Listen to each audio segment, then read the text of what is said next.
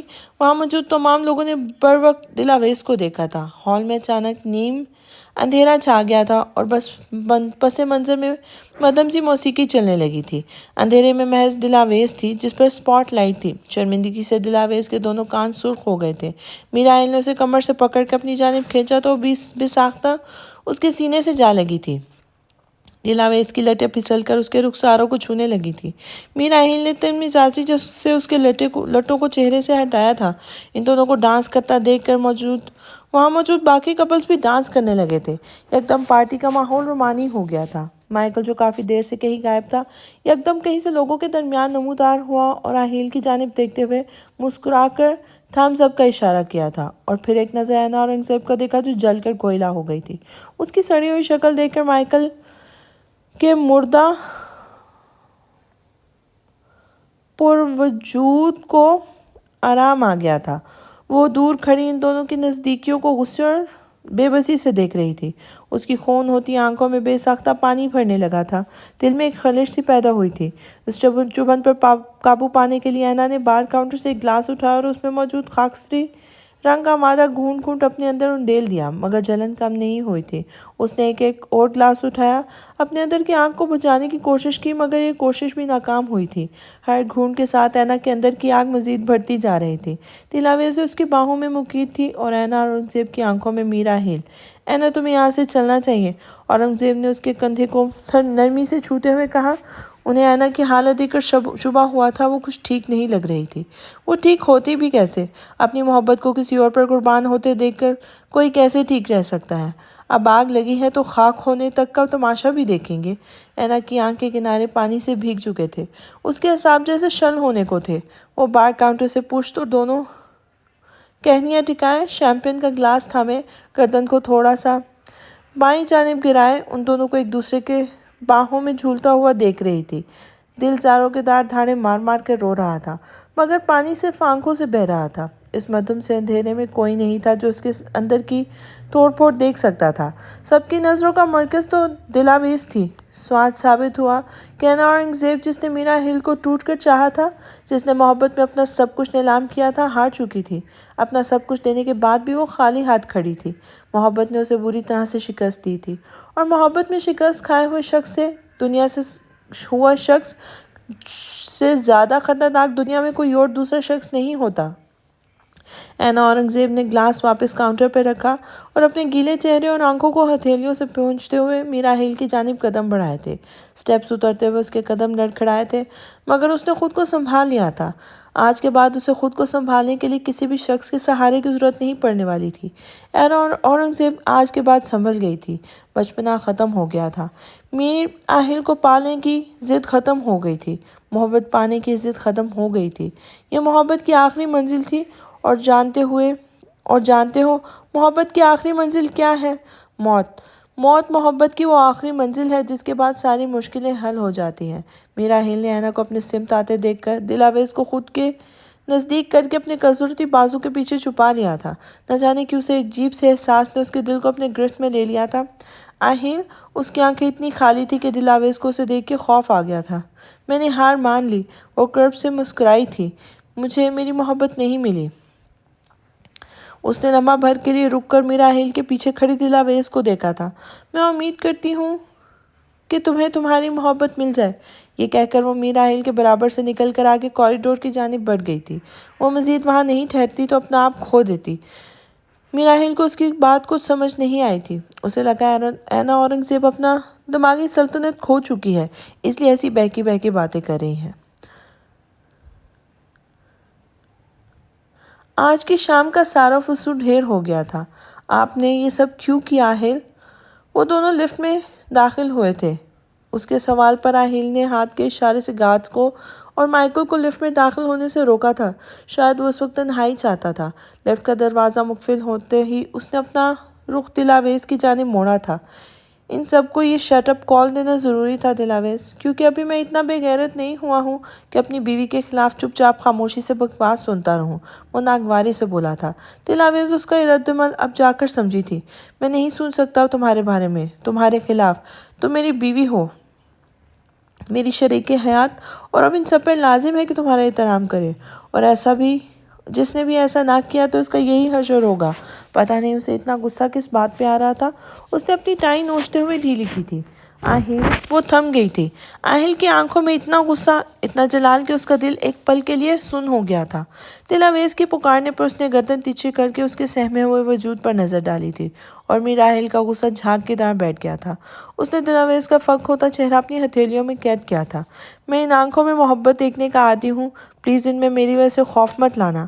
اس نے دلاویز کی پیشانی کو چومتے ہوئے نرمی سے کہا تھا۔ میں آپ سے کبھی بھی خوفزدہ نہیں ہو سکتی آہل، مجھے دشمنوں کا ڈر ہے۔ آج بھی جو کچھ ہوا ٹھیک نہیں ہوا۔ وہ اب بھی پریشان تھی۔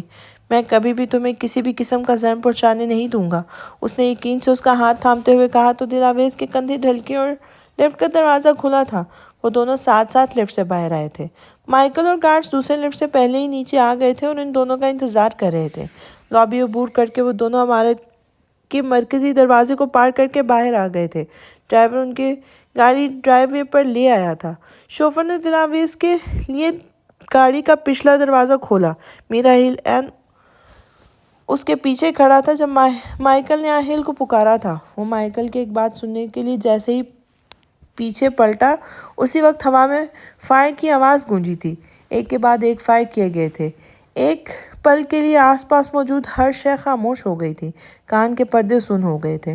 میر آہیل نے پلٹ کر دلاویز کی جانب دیکھا جس کے دونوں ہاتھ آہستگی سے پہلو میں گرے تھے۔ میر آہیل کی پلکیں لرزنے لگی تھی۔ وہ سب دھواں دھواں ہو چکا تھا۔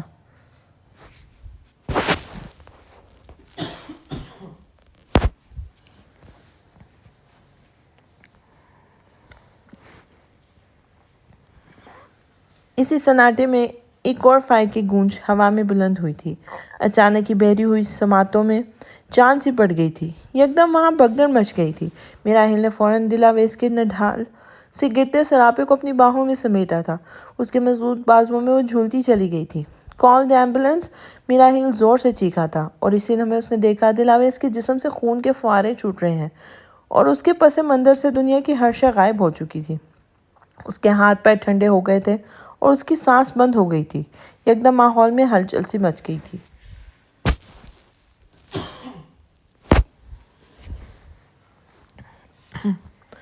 مائیکل اور گارڈز نے ان دونوں کو چاروں طرف سے گھیر لیا تھا۔ اس شور شرابے میں آہیل کو بس دلاویز کی لرزتی پلکیں دکھائی دے رہی تھیں، وہی پلکیں جن پر آہیل کے ہونٹوں کا لمس اب بھی محسوس کیا جا سکتا تھا۔ اس کی سانسیں رک رک کر چل رہی تھیں۔ سماعتوں سے ایمبولینس کے سائرن کا شور ٹکرایا تو وہ کچھ پل کے لیے ہوش میں آیا تھا۔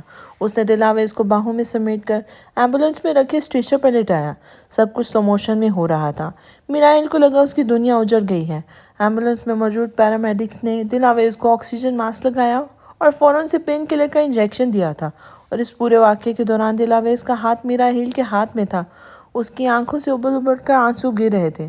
میں تمہیں جانے نہیں دوں گا، آئی پرومس۔ اس نے دلاویز کے بے حس ہاتھوں کو لبوں سے لگاتے ہوئے خود سے وعدہ کیا تھا۔ جیسے ہی ایمبولینس ہسپتال کے احاطے میں داخل ہوئی تھی، ان کے پیچھے ایک کے بعد ایک میڈیا وینز آ کے رکی تھی۔ ایک شخص فوراً اندر سے اسٹریچر لے کے حاضر ہوا تھا۔ میر آہیل نے دلاویز کو ایمبولینس سے نکال کر اسٹریچر پہ لٹایا تھا۔ اسٹریچر کو سیدھا آپریشن تھیٹر کی جانب لے کے جایا جا رہا تھا۔ فوراً ہی ڈاکٹرز اور ان کے تمام سٹافز حرکت میں آ گئے تھے۔ میر آہیل اسٹریچر کے ساتھ ساتھ دلاویز کا بے جان ہاتھ تھامے چل رہا تھا، اور مائیکل اس کے پیچھے تھا۔ جس نے بھی تمہارے ساتھ یہ ظلم کیا ہے نا، تمہاری قسم وہ سب تمہارے خون میں ڈوب جائیں گے۔ دلاویز کا ہاتھ میر آہیل کے ہاتھ سے آہستگی سے جدا ہوا تھا۔ اس نے ایک آگرہی نگاہ دلاویز کے بے رنگ چہرے پہ ڈالی اور آپریشن تھیٹر کے دروازے بند ہو گئے تھے۔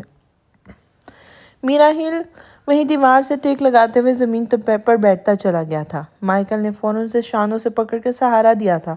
ڈونٹ وری سر، میم کو کچھ نہیں ہوگا، وہ بالکل ٹھیک ہو جائیں گی۔ آہیل کے اعصاب شل ہو گئے تھے۔ اس کے ارد گرد کا سارا شور مدھم ہوتا چلا گیا تھا۔ آنکھوں کے پتلیوں پر محض دلاویز کا مسکراتا ہوا چہرہ دکھائی دے رہا تھا۔ اس کے کہکہے سنائی دے رہے تھے۔ وہ تمام لمحے دکھ ہو رہے تھے جو ان دونوں نے ساتھ گزارے تھے۔ اس کی آنکھوں سے آنسوؤں کے قطرے زاروں کے تار بہہ رہے تھے۔ مائیکل، مجھے وہ شخص چاہیے، آہیل نے نکاہت سے اس کے بازوؤں کو جھنجھوڑتے ہوئے کہا تھا۔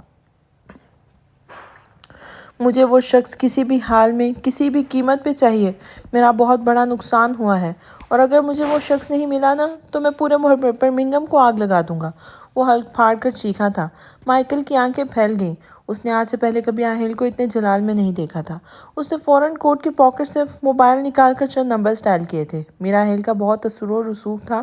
اس کا ایک فون کال پر برمنگھم شہر کے تمام بڑے پولیس آفیسرز اور میڈیا چینلز حرکت میں آ گئے تھے۔ اس ہوٹل میں جہاں یہ حادثہ پیش آیا تھا، اس کے ارد گرد تمام علاقوں کو سیل کر دیا گیا تھا۔ اب نہ تو وہاں کوئی داخل ہو سکتا تھا اور نہ ہی نکل سکتا تھا۔ تمام روڈز اور دکانوں کو سیل کر دیا گیا تھا، یہاں تک کہ برمنگھم ایئرپورٹ، ریلوے اسٹیشنز اور ہائی ویز پر بھی پوری طرح سے ناکہ بندی لگا دی گئی تھی۔ ہر آنے جانے والی گاڑیوں کو ہر طرح سے مانیٹر کیا جا رہا تھا۔ ہر طرح کی فون کالز کو ٹیپ کیا جا رہا تھا۔ جہاں تک اس حادثے میں ملوث شخص مل نہیں جاتا، جب تک برمنگھم شہر کے باہر قدم نہیں رکھ سکتا تھا۔ ہاسپٹل کے باہر میڈیا جمع ہو گئی تھی، جس کو قابو میں لانے کے لیے بھاری تعداد میں پولیس کے اہلکاروں کو نافذ کیا گیا تھا۔ کسی کو بھی اندر آنے کی اجازت نہیں تھی۔ ہر ایک شخص پر کڑی نگاہ رکھی جا رہی تھی۔ دلاویز کا آپریشن جس او ٹی میں ہو رہا تھا، اس کے باہر بھی حفاظتی اقدامات کے پیش نظر 2 اہلکاروں کو نافذ کیا گیا تھا۔ نیوز چینلز پر پل پل کے اپڈیٹس کو نشر کیا جا رہا تھا۔ اس مسئلے کو حکومتی سطح پر ہائی الرٹ کیا جا رہا تھا۔ یہ انگلینڈ کی حکومت کے لیے ایک بہت بڑا سوال تھا کہ انگلینڈ جیسے ترقی یافتہ ملک میں اتنے دھڑلے سے دہشت گردی ہو رہی ہے، جس کی وجہ سے انگلینڈ گورنمنٹ پر پریشر بڑھ رہا تھا۔ میر آہیل نے محض آدھے گھنٹے کے اندر پورے شہر کو ہلا کے رکھ دیا تھا۔ جولیانا کافی مشکلوں سے ہسپتال تک پہنچی تھی۔ اسے ہسپتال کے دروازے پر سیکیورٹی پروٹوکول کے تحت روک لیا گیا تھا۔ کافی دیر یہاں پھنسے رہنے کے بعد جولیانا نے مائیکل کو کال کر کے فوراً اپنی موجودگی کی اطلاع دی۔ اسی کی تصدیق کرنے پر جولیانا کو اندر داخل ہونے دیا گیا تھا، ورنہ کسی کو بھی وہاں آنے کی اجازت نہیں تھی سوائے میر آہیل اور مائیکل کے۔ برمنگھم پر 13 اپریل 2025 کی رات بہت بھاری گزری تھی۔ ہر نیوز چینل پر ایک ہی خبر چل رہی تھی کہ انگلینڈ کے نامور بزنس ٹائکون میر آہیل کی بیوی پر قاتلانہ حملہ کیا گیا ہے۔ شہر میں افراتفری کا عالم تھا، یوں جیسے قیامت آ گئی تھی۔ برمنگھم میں مچی افراتفری سے ہزاروں میل دور لندن میں الہان اس وقت کچن میں اپنے لیے میگی بنا رہا تھا۔ 10 منٹ بعد کچن سے ایک ہاتھ میں میگی کا باؤل اور دوسرے ہاتھ میں پیپسی کا کین پکڑے باہر نکلا اور خراما خراما چلتا ہوا لاؤنج میں ٹی وی کے سامنے رکھے صوفے پر آرام سے آ کے براجمان ہو گیا تھا۔ آج کے دن نے اسے بہت تھکا دیا تھا۔ جاب اور اس کے بعد میوزک اسٹوڈیوز میں کافی دیر تک کام کرنا کافی مشکل تھا، مگر خود کو مصروف رکھنے کے لیے کچھ نہ کچھ کرتے رہنا بھی ضروری تھا۔ اس وقت رات کے کچھ 1:15 بج رہے تھے۔ اس نے مووی دیکھنے کی غرض سے ٹی وی آن کیا تھا۔ ذہن کو سوچوں سے دور رکھنے کا ایک بہت اچھا طریقہ تھا جس پہ وہ روز رات کو عمل کرتا تھا۔ وہ بھی ایک چینل بدل رہا تھا۔ پھر اچانک ایک نیوز چینل پر الہان کی بٹن دباتے انگلیاں ساکت ہو گئی تھی۔ انگلینڈ کے مشہور بزنس ٹائکون مسز میر آہیل کی وائف پر قاتلانہ حملہ۔ اینکر سنسنی خیز انداز میں نیوز پڑھ رہا تھا اور پس منظر میں میر آہیل کی تصویروں و تمام مناظر کی جھلک دکھائی جا رہی تھی جو اس عمارت کے باہر پیش آئے تھے، اور الہان کے ساتھ ساتھ میگی کا باؤل کے ہاتھ سے میگی کا باؤل اور ریموٹ بر وقت چھوٹ کر زمین پر گر گئے تھے۔ اس کی آنکھیں اسکرین پر مقناطیس کی طرح چپک کے رہ گئی تھیں۔ وہ خالی اور ذہنی کی حالت میں صوفے سے کھڑا ہوا، اس کا دماغ معاف ہو گیا تھا۔ اسے اپنی آنکھوں اور سماعتوں پر یقین نہیں آ رہا تھا۔ نیوز اینکر بار بار ایک ہی نیوز سنائی جا رہا تھا، اور بھی نیوز چینل لگاؤ وہاں ایک ہی خبر نشر کی جا رہی تھی۔ اس نے پین کی پاکٹ سے اپنا موبائل نکالا۔ آنکھوں میں آنسو بھر جانے کی وجہ سے اسکرین دھندلی دکھائی دے رہی تھی۔ جیسے تیسے اس نے ایک نمبر ڈائل کیا اور فون کان سے لگایا تھا۔ اگلے 1 گھنٹے کے اندر وہ ایئرپورٹ پر برمنگھم جانے کے لیے طیارے پر بیٹھا ہوا تھا۔ وہ گھر سے خالی ہاتھ نکلا تھا۔ چند کریڈٹ کارڈز اور پاسپورٹ کے سوا کچھ نہیں تھا اس کے پاس۔ اس کے ہاتھ پریشانی سے کانپ رہے تھے، ماتھے پر شکنوں کا جال بچھا تھا۔ وہ لب کانٹا ونڈو سیٹ پر بیٹھا کھڑکی سے باہر رن وے کو خالی نظروں سے گھورنے لگا تھا۔ اسے اپنے ارد گرد دھواں پھیلتا محسوس ہو رہا تھا۔ اس دھوئیں میں ایک شکل ابھری تھی، وہ دلاویز کی معصوم سی شکل تھی۔ یار ڈوب مرو تم، ایک چھوٹا سا اسائنمنٹ نہیں کر سکی تم میرا، بڑے افسوس کی بات ہے۔ میں مر گئی نا تو یاد رکھنا تم رو رو کے اپنی آنکھیں سجا لو گے۔ دلاویز نے اسائنمنٹ فائل اس کی جانب بڑھاتے ہوئے اترا کر کہا تھا۔ تمہاری سوچ ہے بیٹا، میں تو شکرانے کے نفل ادا کروں گا۔ اس نے ڈٹائی سے فائل اس کے ہاتھ سے کھینچ لی تھی۔ اچھا بے شرم انسان، میں مر گئی تو یہ اسائنمنٹ تمہارے فرشتوں سے کروانا ہے تم نے؟ صحیح ہے۔ وہ اس کے ہاتھ سے اسائنمنٹ کی فائل دوبارہ کھینچتے ہوئے چڑ کر بولی تھی۔ ارے یار میں تو مذاق کر رہا تھا، اتنی اچھی دوست کے مر جانے پر میں کیسے خوش ہو سکتا ہوں؟ وہ مسکینیت سے بولا اور وہ اس کی شکل دیکھ کر دلاویز کا قہقہہ نکل گیا تھا۔ الہان نے مشکل سے سانس اپنے پھیپھڑوں میں اتاری تھی۔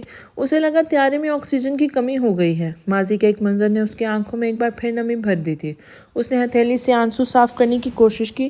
دلاویز کی بات سچ ہو گئی تھی۔ کاش وہ اسے اپنی سوجی ہوئی آنکھیں دکھا پاتا جو اس کی خیریت کی دعا کرتے کرتے بار بار بھیگ رہی تھی۔ پلین برمنگھم کے لیے ٹیک آف کر رہا تھا جب اچانک کسی نے آہستگی سے اس کے ہاتھ پر اپنا ہاتھ رکھا۔ الہان نے چونک کر گردن ترچھی کر کے دیکھا تھا۔ وہ گلابی رنگ کے فراک میں ملبوس کوئی 13 سال کی ایک چھوٹی انگریز بچی تھی جو اسے نرمی سے دیکھ کے مسکرا رہی تھی۔ اس نے ہیزل گرین آنکھوں پر سیاہ رنگ کے موٹے سے چشمے پہنے ہوئے تھے اور سنہری بالوں کی 2 چوٹیاں بنائی ہوئی تھیں۔ اس کے مسکرانے پر بیسس لگے ہوئے دانت نمایاں ہوئے تھے۔ الہان نے بھی اسے مسکرا کر دیکھا تو وہ بلش کرنے لگی۔ آپ کیوں رو رہے ہیں؟ معصومیت سے سوال پوچھا گیا تھا۔ میرا ایک فرینڈ بہت بیمار ہے۔ الہان نے پلکیں زور سے جھپکی تو منظر کچھ صاف ہوا تھا۔ رونے سے فرینڈ کی بیماری ٹھیک تھوڑی ہو جاتی ہے۔ وہ مسکرائی تھی۔ تو پھر کیا کرنا چاہیے مجھے؟ اس نے بے مقصد ہی پوچھ لیا تھا۔ دعا۔ آپ کو اپنے فرینڈ کے لیے دعا کرنی چاہیے۔ میرے پاپا کہتے تھے کہ جو لوگ سچے دل سے دعا کرتے ہیں تو گاڈ ان کی دعا رد نہیں کرتا۔ چشمے کے پیچھے معصوم آنکھیں الہان کے گیلے چہرے پہ پڑی تھیں۔ اور آپ کو پتہ ہے میرے پاپا کیا کہتے تھے؟ الہان کے سوال پر اس بچی کا سر نفی میں ہلا تھا۔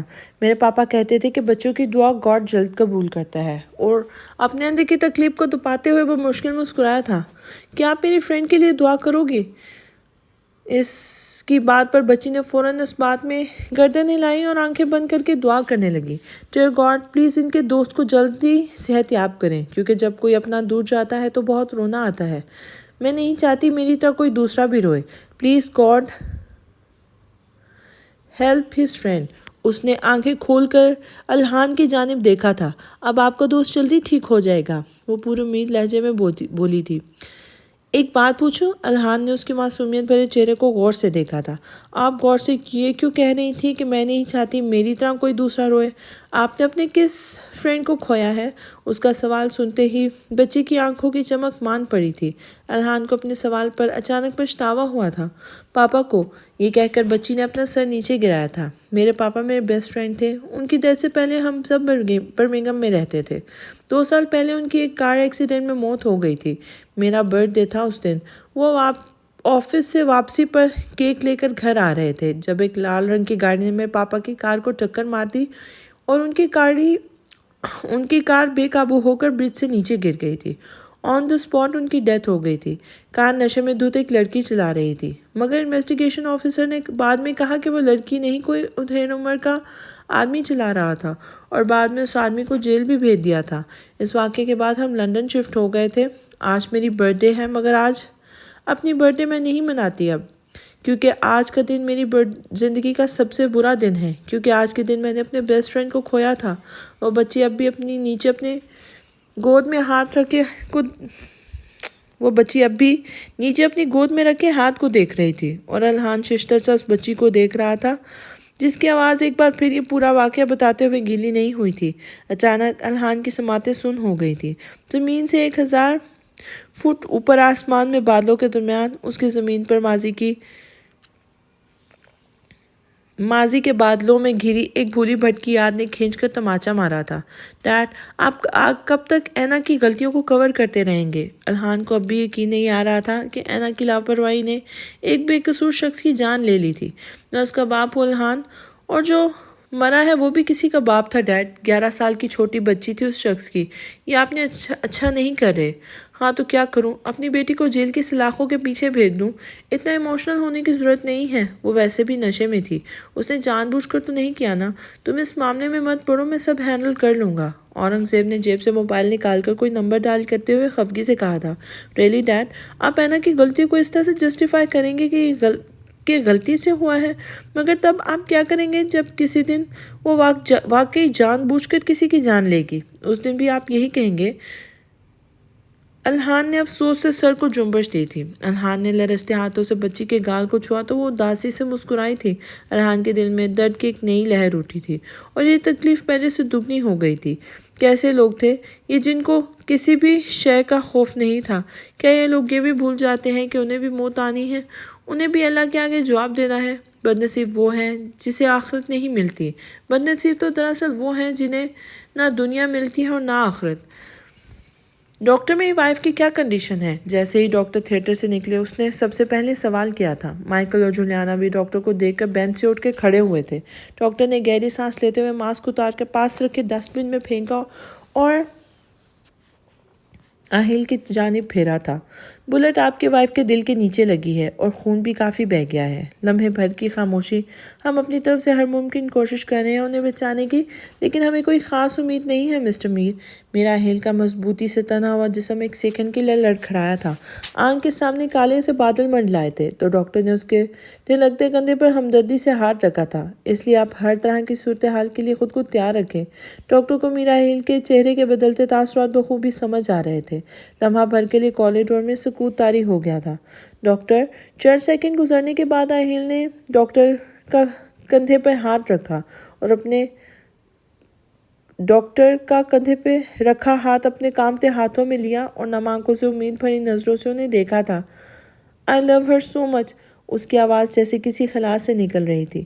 ڈاکٹر نے آہیل کے ہاتھوں کی کپکپی کو واضح طور پر محسوس کیا تھا۔ پلیز، آنسوں کا ایک گولا اس کے حلق میں اٹکا ہوا تھا۔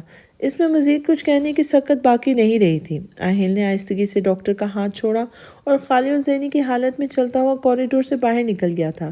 پیچھے مائیکل اور جولیانا کھڑے اس کی پشت گھور رہے تھے۔ دونوں میں سے کسی نے بھی آہیل کے پیچھے آنے کی ہمت نہیں کی تھی۔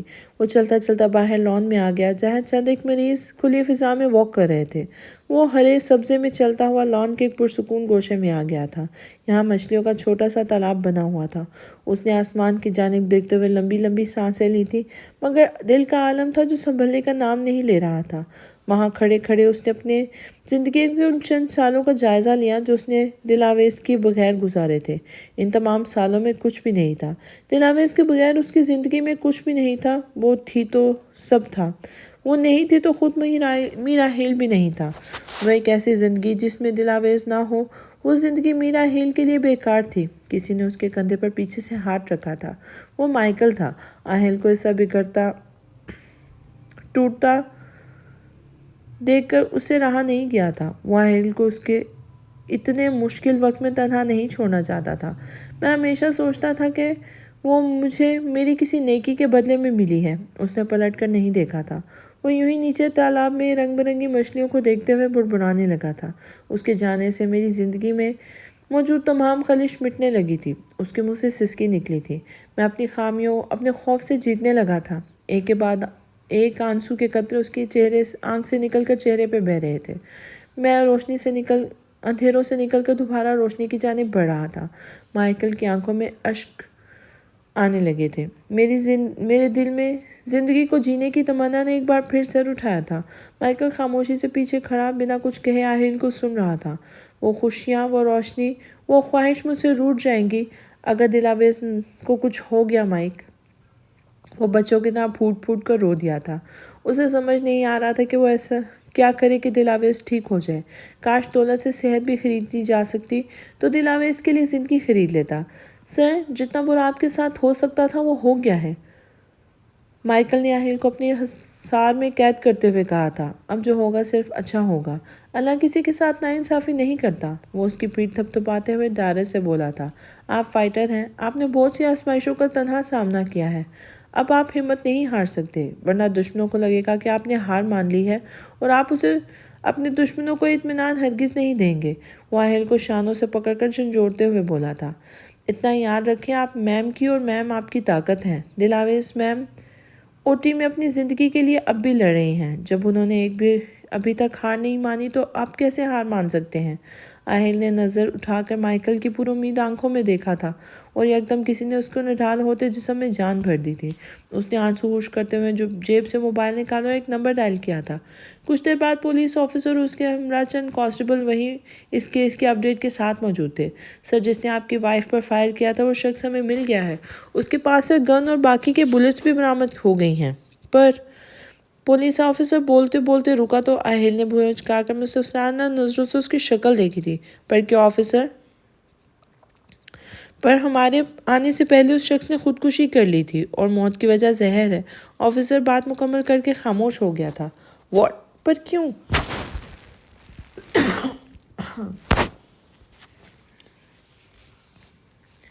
آہل کا دماغ گھوم گیا تھا۔ صاف ظاہر ہے وہ نہیں بتانا چاہتا تھا کہ اس نے یہ کام کس کے کہنے پر کیا ہے۔ آہل نے ضبط سے سانس اندر کھینچی اور ناگواری سے آفیسر کو دیکھا تھا۔ کیا پتہ اس نے خودکشی نہ کی ہو، اسے قتل کروا دیا گیا ہو؟ مائیکل نے سوال کیا تھا۔ ہو سکتا ہے، مگر لاش کی باڈی یا دوسری کسی چیز پر اس کے فنگر پرنٹس نہیں ملے ہیں۔ سارے ثبوت دیکھ کر یہی لگتا ہے کہ زہر کھا کر خودکشی کی گئی ہے۔ کافی پروفیشنل انداز میں جواب دیا گیا تو مائیکل نے شانے اچکائے تھے۔ ہر حال میں پتہ کرو کہ ایسا کرنے کے لیے کس نے کہا۔ کوئی تو ثبوت ملا ہوگا۔ اس کا نام، موبائل، ID کارڈ، کچھ بھی۔ آہل دائیں سے بائیں چکر کاٹتے ہوئے بولا تھا۔ سر، حیرت کی بات ہے اس شخص کے فنگر پرنٹس ریکارڈ میں موجود ہی نہیں ہیں۔ کیا نام ہے؟ کہاں سے آیا ہے؟ کون ہے؟ کوئی اتا پتہ نہیں۔ اس گن کا بھی کوئی ریکارڈ موجود نہیں ہے۔ اور انویسٹیگیشن کے بعد معلوم ہوا ہے کہ جو موبائل اس کے پاس سے ملا تھا، حیرت کی بات ہے کہ اس موبائل سے کبھی کوئی کال نہیں کی گئی اور نہ کبھی کوئی کال موصول ہوئی ہے۔ ایسا لگتا ہے جس نے بھی یہ سب کروایا ہے وہ سب پہلے سے اس کی تیاری کر رہا تھا۔ سب کچھ اتنا کلین تھا کہ کچھ سمجھ نہیں آ رہا۔ آفیسر کی بات نے آہل اور مائیکل دونوں کے سان خطا کر دیے تھے۔ ایسا کیسے ممکن ہے؟ کیا آپ کو کسی پر شک ہے؟ آفیسر نے بغور آہل کی جانب دیکھا اور آہل نے مائیکل کو۔ میں امید کرتی ہوں تمہیں تمہاری محبت مل جائے۔ آہل نے چونک کر سر اٹھا کر آفیسر کو دیکھا۔ اس کے سامنے بکھرے ہوئے پزل کے ٹکڑوں کی ترتیب لمحوں میں درست ہوئی تھی۔ اینا اورنگزیب عالمگیر، اس نے چباتے ہوئے ایک ایک لفظ ادا کیا تھا۔ اس کے ذہن میں پہلے یہ نام کیوں نہیں آیا تھا؟ حالات نے اسے اتنا ڈسٹرب کر دیا تھا کہ اس کا دماغ چلنا بند ہو گیا تھا۔ اگلے آدھے گھنٹے کے اندر اینا اورنگزیب کو پوچھ گچھ کے لیے حراست میں لے لیا گیا تھا۔ اسے انویسٹیگیشن روم میں لے جایا گیا تھا جہاں نیم اندھیرا تھا۔ درمیان میں ایک ٹیبل اور 2 کرسیاں آمنے سامنے رکھی ہوئی تھیں، جن میں سے ایک پر اینا دھڑلے سے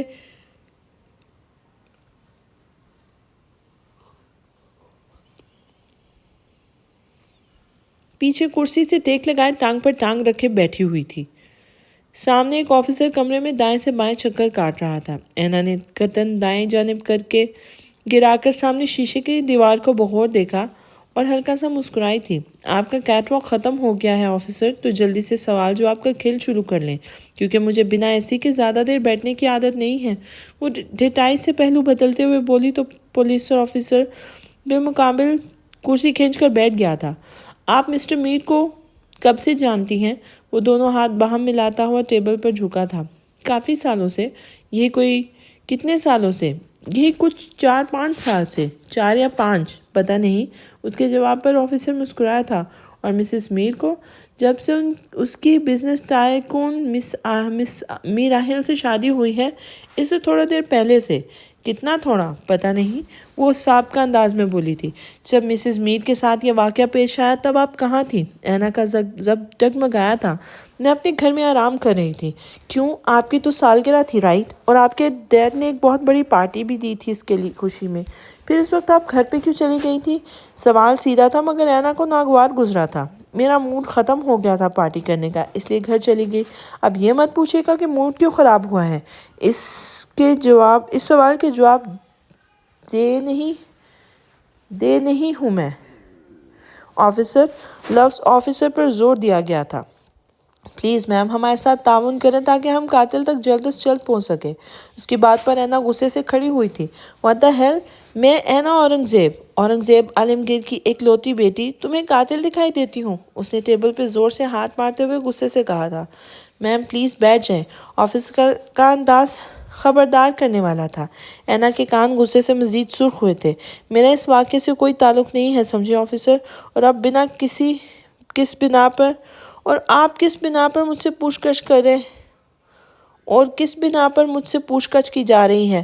وہ ایک لفظ کو ٹھہرا کر ادا کر رہی تھی۔ اس سے پہلے کہ آفیسر کچھ کہتا کمرے کا دروازہ کھل کر میراحیل اندر داخل ہوا تھا۔ آہیل کے اندر آتے ہی آفیسر کمرے سے باہر چلا گیا تھا۔ اب کمرے میں اینا اورنگزیب اور میراحیل تنہا رہ گئے تھے۔ میرے کہنے پر تمہیں انویسٹیگیشن میں شامل کیا گیا ہے اینا اورنگزیب؟ میراحیل کی گردن کی نسیں ابھرنے لگی تھی۔ میں نے کچھ نہیں کیا ہے آہل، وہ سپاٹ چہرے کے ساتھ بولی تھی۔ یہ تمہارے اعمال ہیں جو تمہارے سامنے آئے ہیں۔ بہت تکبر تھا تمہیں خود پر اور اپنی بیوی پر، بس اللہ نے اسی کی سزا دی ہے تمہیں۔ اینا نے مصنوعی لاپرواہی سے شانے اچکاتے ہوئے کہا تھا۔ مزید کوئی فضول بکواس کی تو تمہیں یہی زندہ درگور کر دوں گا میں، سمجھی؟ اس نے غصے سے مٹھی بھینچتے ہوئے بلند آواز میں کہا تو اینا اس کی آنکھوں میں آنکھیں ڈالتے ہوئے ایک قدم آگے آئی اور وحشت سے مسکرائی تھی۔ وہ باتیں مت کرو میراحیل جو تم کر نہیں سکتے۔ وہ ایک سیکنڈ رکی تھی۔ اور ہاں، آئندہ میرے سامنے اونچی آواز مت کرنا۔ اس کے چہرے پر عجیب سی وحشت طاری ہوئی تھی۔ آہل محض دان پیس کر رہ گیا تھا۔ چند لمحے بعد دو کانسٹیبل کمرے میں داخل ہوئے تھے۔ میم آپ جا سکتی ہیں۔ اینا نے کٹیلی نظروں سے میراحیل کے سرخ ہوتے چہرے کو دیکھا اور خاموشی سے اس کے برابر سے نکل گئی اور میراحیل وہاں تنہا کھڑا رہ گیا تھا۔ 5 گھنٹے گزر گئے تھے اور پولیس کو اس کیس کے متعلق کوئی ثبوت نہیں ملا تھا۔ جس شخص نے دلاویز پہ فائر کیا تھا اس کے بارے میں پولیس اب بھی چھان بین کر رہی تھی۔ تمام نیوز چینل پر اینا اورنگزیب کے اس کیس میں ملوث ہونے کی خبروں کو چٹپٹے انداز میں نشر کیا جا رہا تھا۔ اس ہلچل سے دور واپس ہاسپٹل کے اس خاموش کوریڈور میں آؤ تو یہاں چارسو یاسیت بھرا ماحول تھا۔ مائیکل اور جولیانا بینچ پہ بیٹھے مسلسل دلاویز کی صحتیابی کی دعا مانگ رہے تھے۔ ڈاکٹرز نے آپریشن کے ذریعے بلٹ تو نکال دیا تھا مگر دلاویز کا زندہ رہنا مشکل تھا۔ ہر گزرتا پل اسے زندگی سے دور لے جا رہا تھا۔ ڈاکٹرز کے مطابق جب تک اینا دلاویز بے ہوشی کی حالت میں تھی اس کے لیے ایک منٹ کریٹیکل تھا۔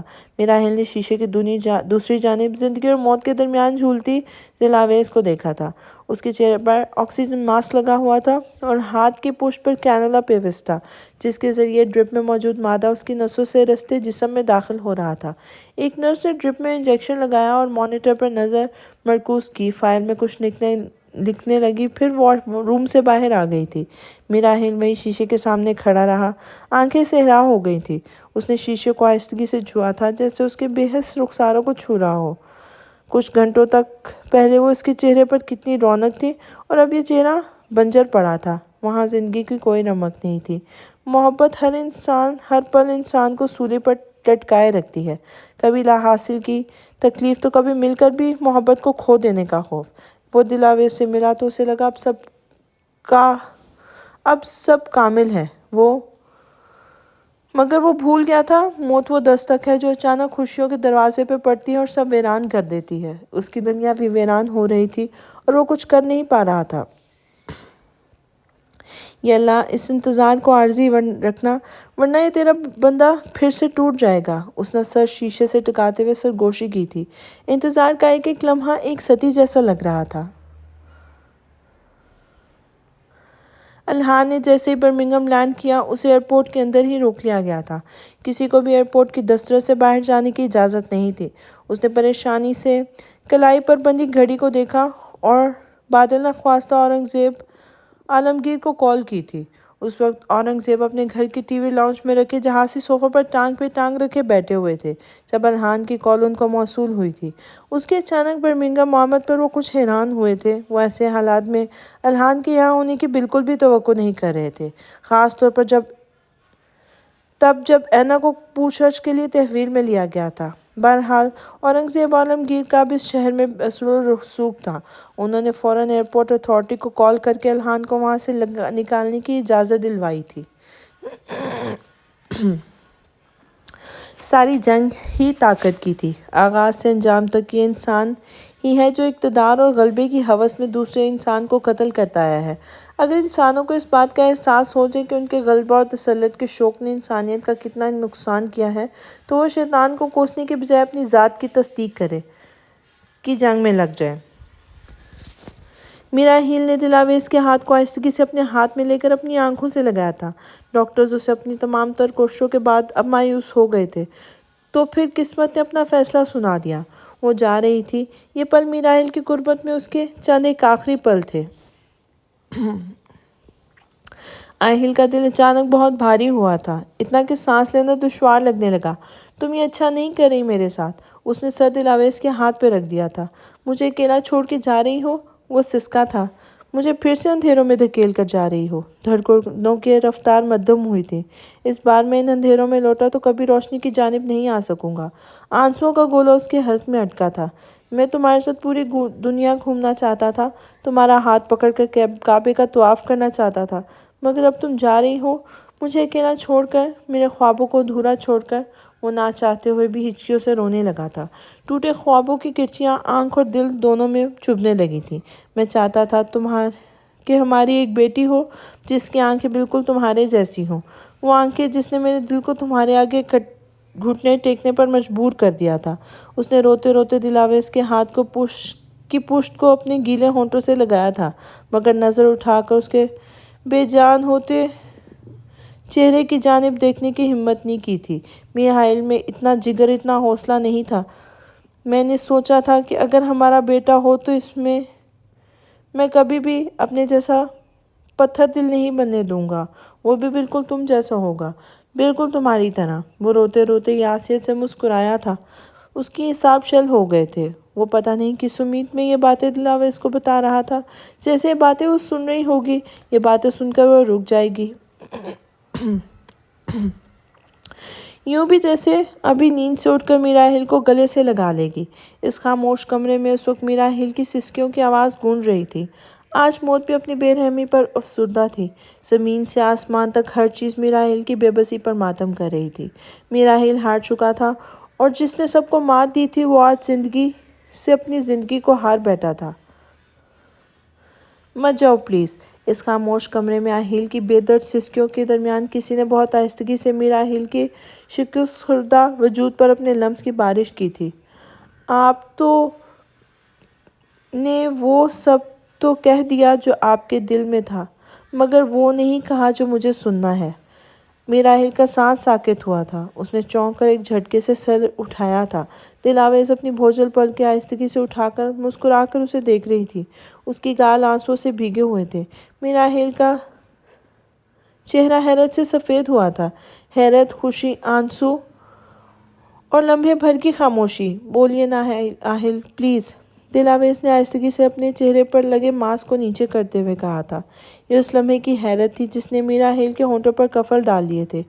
یہ اس کے ساتھ کیا ہو گیا تھا، اسے سمجھ نہیں آیا۔ یہ معجزہ تھا یا کوئی خواب تھا؟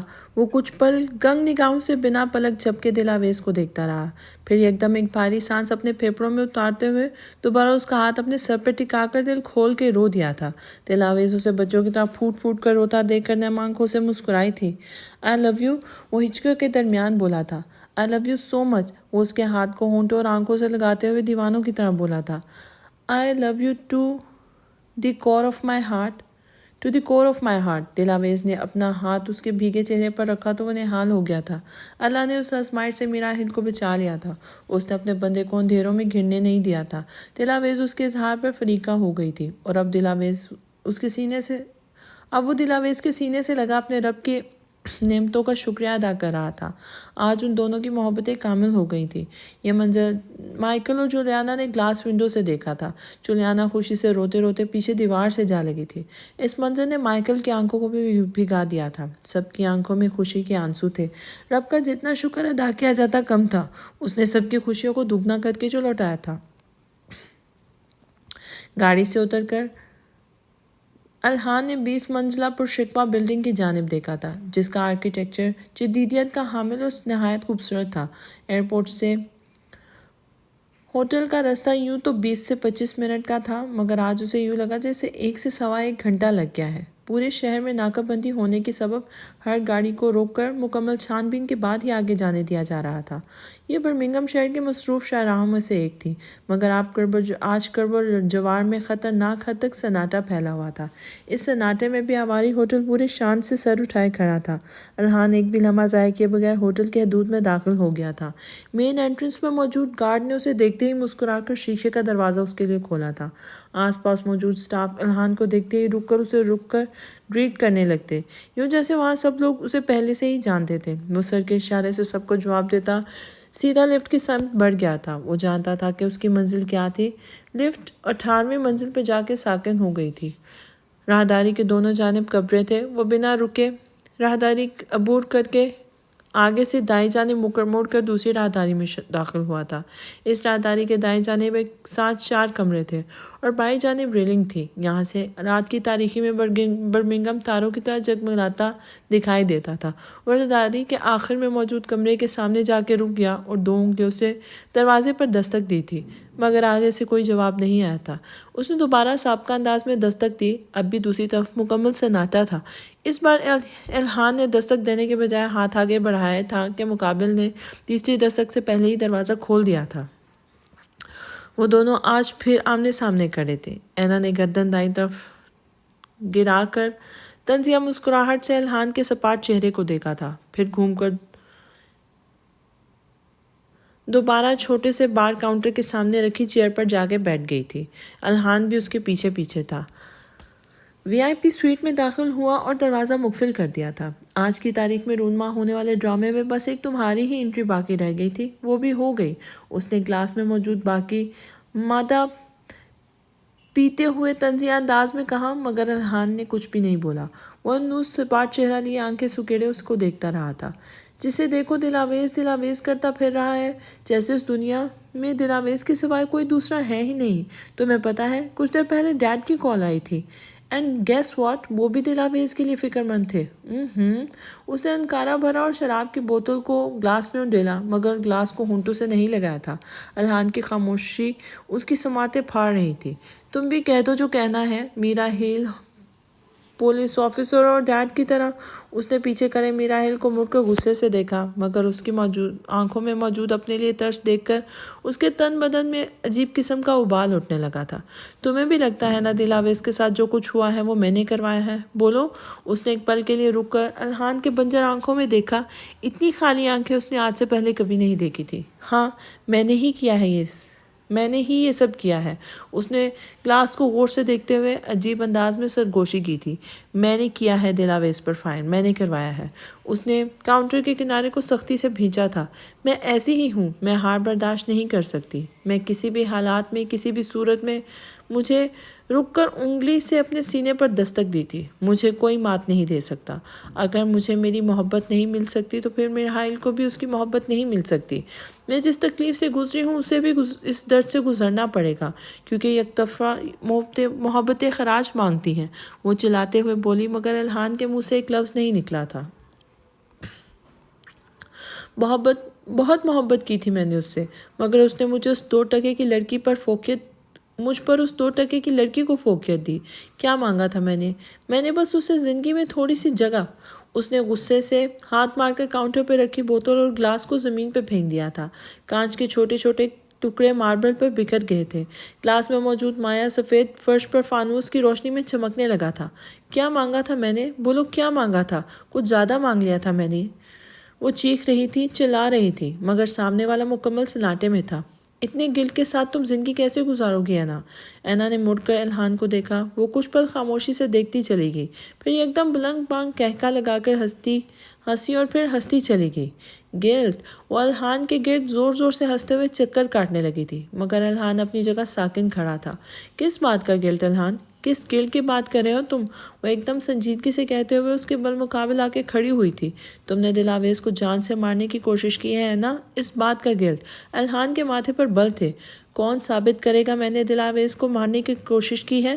کیا ہے کوئی ثبوت؟ اس نے مکاری سے بھویں چکاتے ہوئے مسکرا کر الحان کو دیکھا تھا۔ دل آویز پر قاتلانہ حملہ میں نے یعنی اینا اورنگزیب نے کروایا ہے، کون ثابت کرے گا؟ بتاؤ۔ اینا کے ہنسی وحشت میں بدلی تھی۔ صحیح کہا تم نے، اس نے افسردگی سے نیچے دیکھتے ہوئے کہا تھا۔ تمہارا کوئی ثبوت تمہارے خلاف پیش نہیں کر سکتا۔ الحان نے سر کو دائیں سے بائیں ہلایا تھا۔ سوائے تمہارے، اینا نے چیلنجنگ انداز میں الحان کو دیکھ کر تمسخرانہ انداز میں مسکرائی تو جواباً الحان بھی عافیت سے مسکرایا تھا۔ اپنا خیال رکھنا اینا۔ اس نے نرمی سے اینا کے گال کو چھوا تو اس نے سوالیہ نظروں سے الحان کو گھورا تھا، کیونکہ آج کے بعد ہم دونوں کبھی نہیں ملیں گے۔ وہ الٹے پیر 2 قدم پیچھے ہوا تھا، مگر اس کی نظر ابھی اینا کے رنگ بدلتے چہرے پر تھی۔ کچھ بہت عجیب تھا اس کے انداز میں جو اینا اورنگزیب کو کھٹکا تھا۔ الحان نے آہستگی سے سویٹ کا دروازہ کھولا۔ پیچھے اینا ٹکٹکی باندھے اسے گھور رہی تھی۔ وہ رکا مگر اس نے پلٹ کے اینا کو نہیں دیکھا تھا۔ کوئی تمہارے خلاف ثبوت پیش نہیں کر سکتا سوائے تمہارے اینا، وہ رسان سے بول کر کمرے سے نکلا اور اینا سناٹے میں آ گئی تھی۔ راہداری عبور کرتے ہوئے الحان نے اپنی شرٹ پہ لگے سب سے اوپر والے بٹن پر انگلی پھیری تھی۔ لفٹ میں داخل ہوتے اس نے اپنے آپ کو دھات کی دیوار میں غور سے دیکھا تھا۔ 18ویں منزل سے گراؤنڈ فلور تک آتے میں اسے تقریباً 20 سیکنڈ لگے تھے، اور آج ان 20 سیکنڈز میں وہ اینا اورنگزیب کی پوری زندگی بدل گئی تھی۔ الحان لفٹ سے باہر نکلا۔ فوائر سے گزرتے ہوئے اس نے ایک نظر ریسپشن کی دیوار پر نصب اسکرین پر ڈالی تھی۔ ایک تہلکہ خیز خبر۔ مشہور بزنس ٹائکون مس میرا ہل کی بیوی، جن پر چند گھنٹے پہلے ہی حملہ ہوا تھا، سوشل میڈیا پر اب بھی چند سیکنڈ پہلے وائرل ہونے والی ایک ویڈیو سے معلوم ہوا کہ ان پر حملہ کرنے والا کوئی اور نہیں بلکہ اس شہر کے مشہور بزنس مین اورنگزیب عالمگیر کی ایک لوتی بیٹی اینا اورنگزیب ہے۔ یہ ہے وہ ویڈیو جس میں اینا اورنگزیب خود اپنے جرم کا اعتراف کرتی نظر آ رہی ہے۔ نیوز چینل پر اینا اورنگزیب کی ویڈیو نشر کی جا رہی تھی۔ الحان کی آنکھوں سے چند آنسو کے قطرے نکل کر اس کے رخسار پر بہہ نکلے تھے۔ آس پاس سے گزرتا ہوا ہر شخص رک کر اسکرین پر بار بار چلتی اینا کی ویڈیو کو حیرت سے دیکھ رہا تھا۔ وہ آپس میں سرگوشی کر رہے تھے۔ ریسپشن پر موجود تقریباً الحان کی عمر کے لڑکے نے چونک کر اسے دیکھا تھا، پھر خاموشی سے سر نیچے جھکا دیا۔ وہ اس ہوٹل میں کافی عرصے سے کام کر رہا تھا۔ اس نے بہت بار اینا اور الحان کو اس ہوٹل میں آتے جاتے دیکھا تھا۔ الحان مزید وہاں نہیں رک سکا۔ وہ لمبے لمبے ڈگ بڑھتا عمارت سے باہر نکل گیا تھا۔ جب وہ یہاں آیا تھا تو ہر طرف ایک خوفناک سا سناٹا تھا، اور اب جب وہ یہاں سے جا رہا تھا تو ایک خوفناک قسم کی ہلچل مچ گئی تھی۔